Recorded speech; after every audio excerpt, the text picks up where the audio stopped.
এক টাকাও খরচ হবে না এবং আপনাদের বাসার যে পলিথিনগুলো অগোছালো অবস্থায় থাকে সেটাও একদম ঠিকমতো পরিপাটি হিসাবে আপনার রান্নাঘরে থাকবে, এমনই একটা কিছু আপনাদের সবার সাথে শেয়ার করব। এবং আমি যে ডিআইওয়াইটা করেছি সেটা অবশ্যই আপনাদের সবারই উপকার হবে। এটা একেবারে আমার নিজস্ব আইডিয়া থেকে আমি করেছি, আপনারা দেখতে পারেন, আমি দেখাচ্ছি। এটা হচ্ছে একটা ব্যাগ, একটা টিস্যু ব্যাগ, দেখতেই পাচ্ছেন এটা হচ্ছে একটা টিস্যু ব্যাগ, এই যে। এবং এটা হচ্ছে বড় সাইজের দেখি আমি এই টিস্যু ব্যাগটাই নিয়েছি, আপনারা যে কোনো টিস্যু ব্যাগের সাইজই নিতে পারেন। তো আমি কি করেছি, এখান থেকে মাঝখানে একটা সেলাই করে দিয়েছি, দেখতেই পাচ্ছেন এই যে মাঝখানে একটা সেলাই করে দিয়েছি।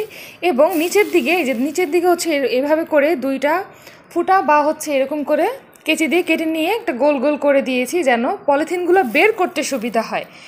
আর আমি দেখাচ্ছি, এই যে এখানে হচ্ছে প্রত্যেকটা পলিথিন আমি সুন্দর করে ভাঁজ করে করে বড় এবং ছোট দুইটা পোর্শন করেছে। এইখানে দেখতেই পাচ্ছেন এই যে লিখেছি, একটার মধ্যে বি লিখেছি যেন এটা বড় বোঝা যায়, আমি বুঝতে পারি, আর সি লিখেছি ছোট হিসেবে, ঠিক আছে। তো এখান থেকে সবচেয়ে সুবিধা হচ্ছে টেনে আপনারা হচ্ছে বের করতে পারবেন এবং জিনিসটা একটা গুছানোর মধ্যে থাকলো, দেখতেই পাচ্ছেন।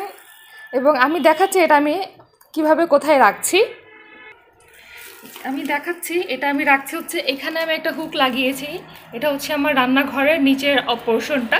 এইখানে হচ্ছে আমি একটা এরকম ওয়াল স্টিকারের হুক লাগিয়েছি এবং এইখানে এইটা হচ্ছে এরকম ঝুলিয়ে দিয়েছি। যখন আমার প্রয়োজন হয় তখন আমি হচ্ছে জাস্ট এখান থেকে ছোট বা বড় যে কোনো একটা সিলেক্ট করি যে আমার কোন সাইজেরটা লাগবে, তখনই হচ্ছে আমি এইভাবে করে একটা টান দিলেই কিন্তু পলিটা বের হয়ে যাচ্ছে, ঠিক আছে। বড়টাও একই, ছোটোটা একই, দেখতে পেয়েছেন যে ছিদ্র করার ফলে এটা অনেক সুবিধা হয়ে যায়।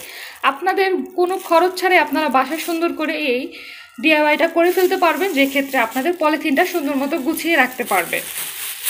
আমার মনে হয় আজকের ভিডিওটা আপনাদের সবার উপকারে হবে, কারণ আমার মনে হলো এটা আসলে শেয়ার করা উচিত। যারা আমার মতো এরকম কিছু একটা করতে চান, নিজেরা ঘরে বানাতে চান, তাদের ক্ষেত্রে ভিডিওটা অনেক উপকার হবে। আমি চেষ্টা করি যে এরকম কিছু করার যেটা হচ্ছে নিজের জন্যই সুবিধা হবে।